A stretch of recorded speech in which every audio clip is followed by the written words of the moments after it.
Good morning, welcome to a Friday. It is Tone the Bone from Tony Kurre Radio. We have the Damon Johnson Show going off later on this afternoon at noon and 8. You can hear those shows live here on Tony Kurre Radio on the Tony Kurre Radio app. That's Kurre with a K. And of course, go to Spotify and you can listen to hundreds of all of our great podcasts.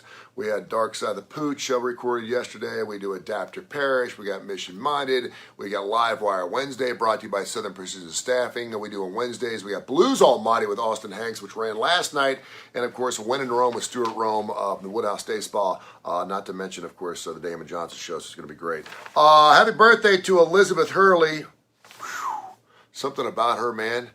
I mean, just riles me up inside and all up and down this area here. Happy birthday to Elizabeth, and she turns 57, and Kate Upton turns 30. So I saw the Jurassic World flick last night, and I'll give you my little preview here.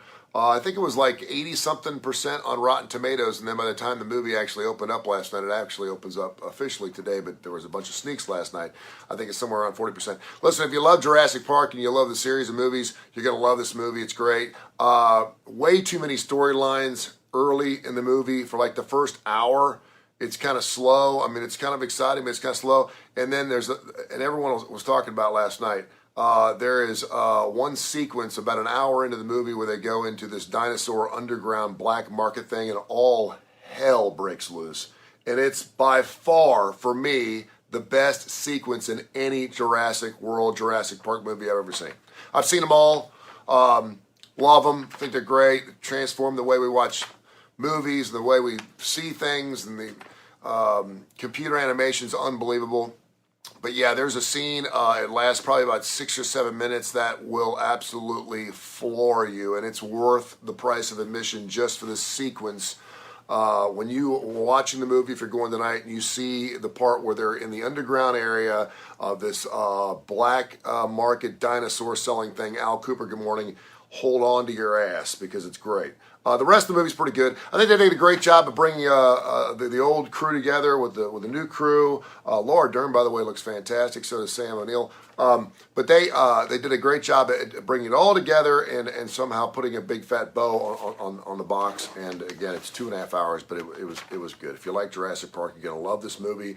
If you're a peripheral fan, you've never seen any of the movies, you may like it. But it's pretty crazy. And at the end, man, they're just throwing in dinosaur fights just to throw in dinosaur fights. If there's one thing I didn't like about it, I don't want to ruin the movie for anybody. The end could have been just a little better. Andy Morgan, good morning to you. Because you knew there was going to be some epic dinosaur fight, and it didn't last long enough. But it's a great movie. Go see it. You'll love it. Also, do you like cereal? I've always been a cereal guy. I was a Count Chocula guy. I didn't spoil it, Al. You'll be fine. Go see the movie. I've always been a Count Chocula guy. I've always eaten cereal. It's always been good for you. You can eat as much cereal as you want. You never had to worry about getting fat. Everyone talks about how important breakfast is and everything else. So several months ago, I'm a Lucky Charms guy, right? And I love the marshmallows. I've even actually gone off to a third party and ordered the marshmallows alone so I could put more marshmallows in my cereal. I'm 56, I still love marshmallows in my cereal. I love kids' cereal. And so about a month and a half ago, I get some chocolate Lucky Charms. And by the way, because of the supply chain, there's something going on with chocolate. You understand that? You can't find chocolate milk. You can't find chocolate Cocoa Pebbles. You can't find chocolate Lucky Charms. You can find all the regular stuff, but something's going on with the chocolate. I mean, how hard is it? What's going on with chocolate, with the supply chain? Anyway, so I get this Lucky Charms, and I didn't feel too well. I didn't have the squirts.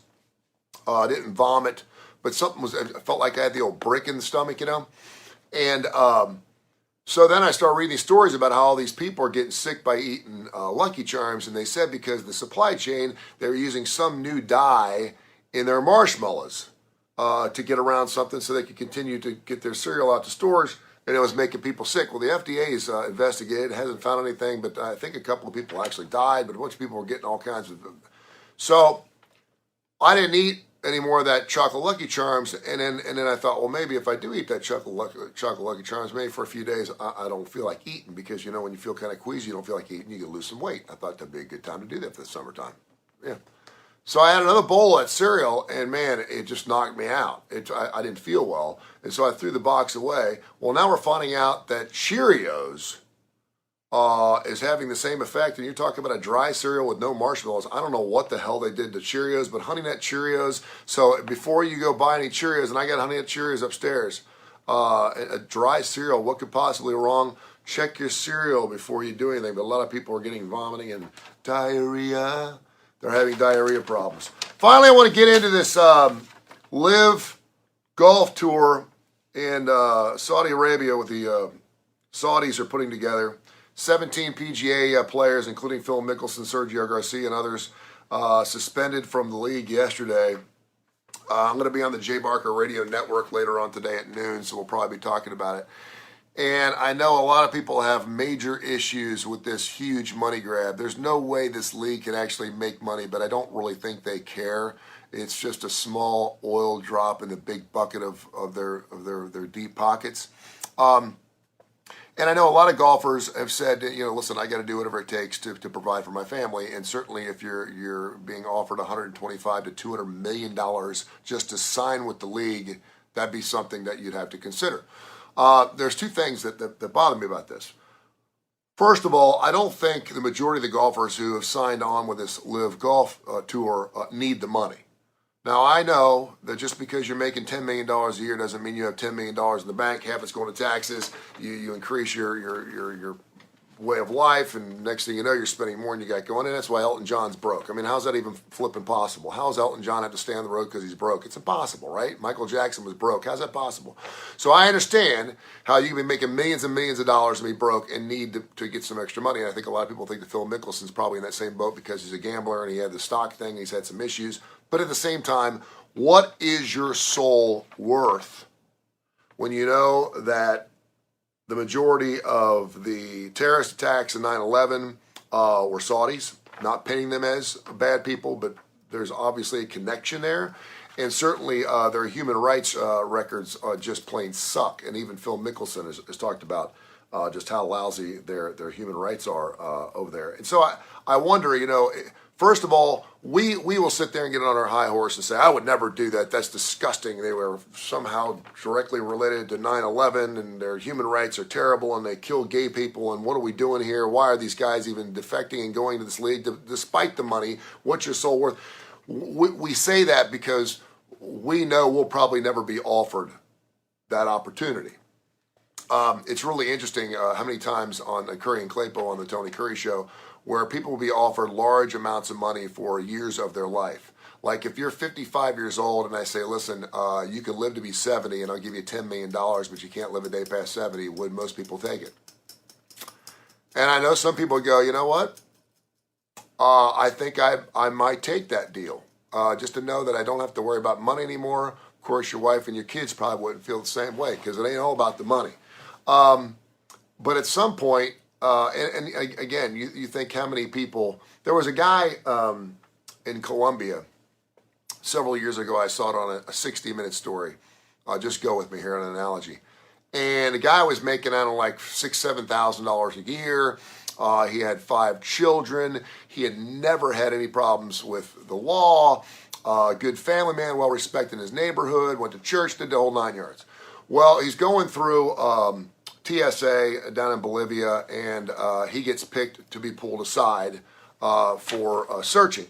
And they did some type of x-ray on his body, and he had like 65 balloons filled with drugs in him, in his system. And of course, he gets arrested. And they go back and they look at his record. He's a father of 5. He's 50 years old. He's got a lovely bride he's been married to for 30. They're like, why the hell did you do this? Why would you put yourself in this position knowing there was a chance you'd get caught?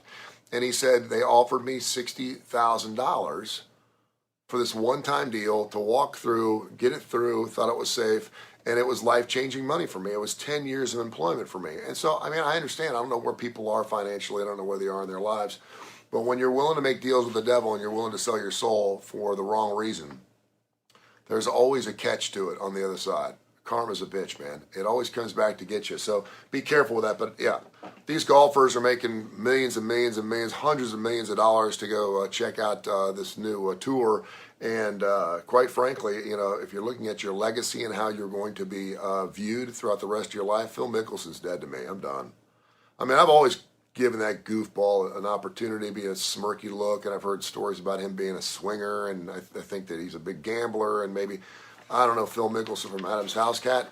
But now that he's kind of gone off and I think it's the PGA Tour too. I think this is going to be good for the PGA Tour because they realize, hey, listen, we're not the lone entity here. We have to make sure that we provide things. But that being said, show up at a golf tournament on a Saturday and you're going to be walking away with $100,000. I mean, it sounds like a pretty good gig for a golfer. Anyway, your thoughts on it? Go to TonyKurreRadio.net, TonyKurreRadio.net, become a bonehead. Teresa Ponder, good morning to you. And you can become a bonehead and leave emails, questions, or anything else. I hope you have a fantastic weekend. Hope you have a wonderful Friday. Don't forget, of course, all of our wonderful shows on Spotify. Search Spotify.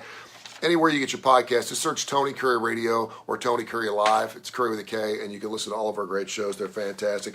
Also, don't forget, by the way, WorkPlay. Go to workplay.com. Tommy Williams, good friend of mine, one of our great sponsors. Workplay.com. Check them out. And they are unbelievable. They've got some great shows. They've got a show coming up a little bit later on in June. It is the life, the music, and the story of Eric Clapton. We're going to be down there for that show, but the place is back open for some special events. And when they do open for those days, the bars usually open about 4 or 5 o'clock. So check out Workplay and workplay.com. And all of our great sponsors that we have here on Tony Kurre Radio, including Southern Precision Staffing, Chris Dorsey, State Farm Team, Driscoll Gray. John Gray does a wonderful job. Absolutely love those fine folks. We can go on and on. Jimmy Hill Mission. All of our wonderful sponsors do wonderful jobs. So greatly appreciate that. The Woodhouse Day Spa, birmingham.woodhousespas.com. Father's Day is a week from Sunday. Is that right? Is that right? Week from Sunday 19th. So today, yeah, week from Sunday. So take care of your daddies and go to birmingham.woodhousespas.com, birmingham.woodhousespas.com. Have a great weekend. I love you, and I'll check in with you maybe tomorrow morning. See ya.